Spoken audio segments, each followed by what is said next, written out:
গাজার আকাশে এখনো বারুদের ধোঁয়া। জাতিসংঘের তথ্য বলছে গাজার ৯০% ভবন ধ্বংস হয়ে গেছে। ধ্বংসস্তূপের নিচে চাপা পড়েছে স্বপ্ন, শহর আর মানুষ।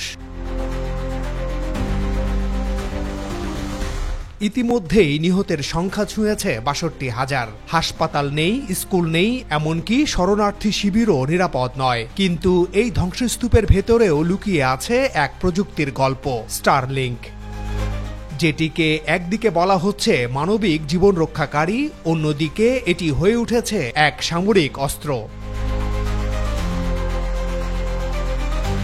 গাজা যুদ্ধে ইলন মাস্কের স্টারলিংকের ভূমিকা নিয়ে বিতর্ক কেন? মানবিকতার আড়ালে প্রযুক্তির বিশ্বাসঘাতকতার মূল্য কত? খেপেছেন ইসরায়েলিরা, কি করবেন নেতানিয়াহু? একে একে তুলে ধরব বিস্তারিত।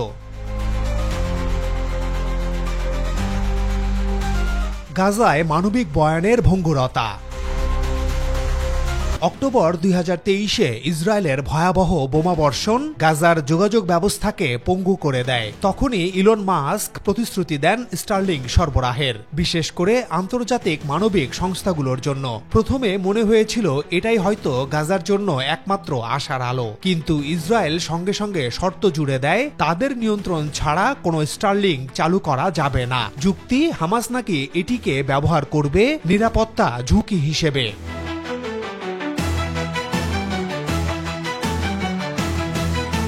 ফলাফল কি হলো? ২০২৪ সালের ফেব্রুয়ারির মধ্যে স্টারলিংকের ব্যবহার সীমিত করে দেওয়া হলো শুধুমাত্র রাফার একটি সংযুক্ত আরব আমিরাত অর্থায়িত ফিল্ড হাসপাতালের জন্য। গাজার কোটি মানুষের জন্য প্রযুক্তি বাস্তবে হয়ে গেল কেবল নির্বাচিত কজনের জন্য।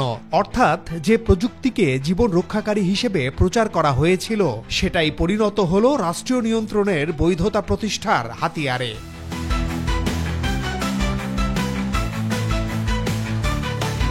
প্রাথমিক সামরিক ব্যবহার ও নিরপেক্ষতার ক্ষয়।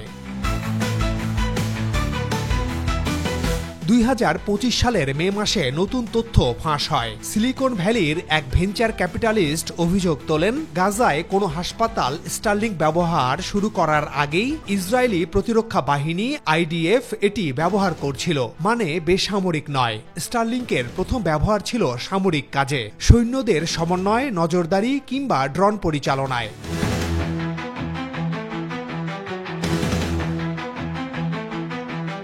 এর মাধ্যমে পরিষ্কার হলো, মানবিক সহায়তার নামে আনা প্রযুক্তি বাস্তবে প্রথম দিন থেকেই যুদ্ধে ব্যবহার হয়েছে। আর একই স্যাটেলাইট সিগন্যাল যা রাফার হাসপাতালে পৌঁছায়, সেটি আবার দখলকৃত পশ্চিম তীর ও গাজায় সেনাদের হাতেও পৌঁছায়। এখানেই ভেঙে পড়ে প্রযুক্তির নিরপেক্ষতার দাবি।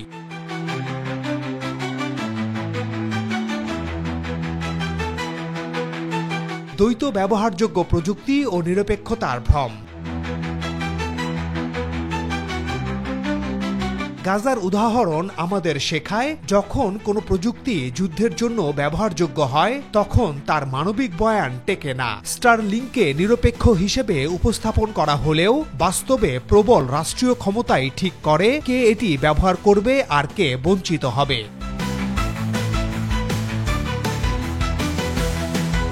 অন্যদিকে প্রযুক্তির দ্বৈত চরিত্র এক ধরনের নৈতিক সংকট তৈরি করে, যেখানে জীবন বাঁচানোর নামে আনা প্রযুক্তি যুদ্ধকে টিকিয়ে রাখতেও ব্যবহৃত হয়। ফলে প্রশ্ন ওঠে, কে ঠিক করবে এর ব্যবহার? কর্পোরেট প্রতিশ্রুতি আর রাষ্ট্রীয় ক্ষমতার মাঝে মানবিক চাহিদা কোথায় দাঁড়াবে?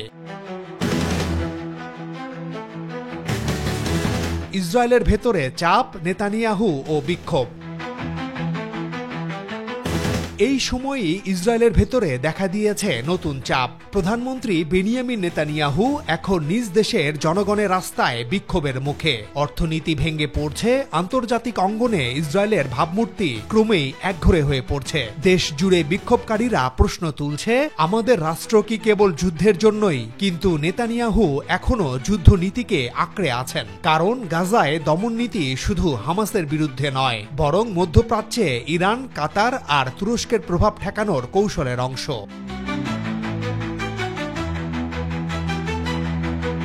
মধ্যপ্রাচ্যের ভূ রাজনীতি, গাজা একটি পরীক্ষাগার।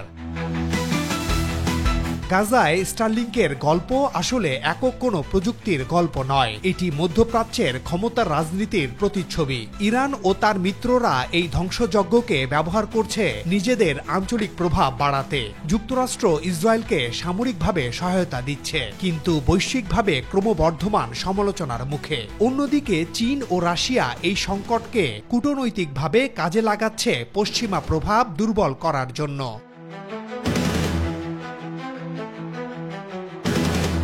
গাজা তাই আজ কেবল একটি মানবিক বিপর্যয়ের নাম নয়, এটি এক ভূ রাজনৈতিক পরীক্ষাগার, যেখানে প্রযুক্তি, মানবিকতা আর সামরিক স্বার্থ মিশে গেছে এক জটিল জালে।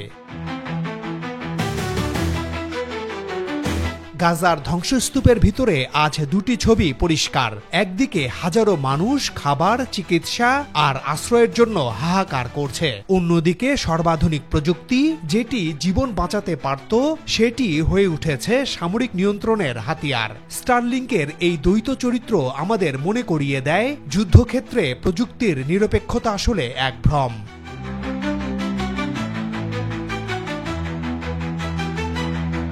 দর্শক, গাজার বর্তমান চিত্র দেখে আমাদের প্রশ্ন করা উচিত, মানবিকতার নামে আনা প্রযুক্তি যদি শেষ পর্যন্ত যুদ্ধের হাতিয়ার হয়ে যায়, তবে ভবিষ্যতে আমরা কোন পৃথিবীর দিকে এগোচ্ছি?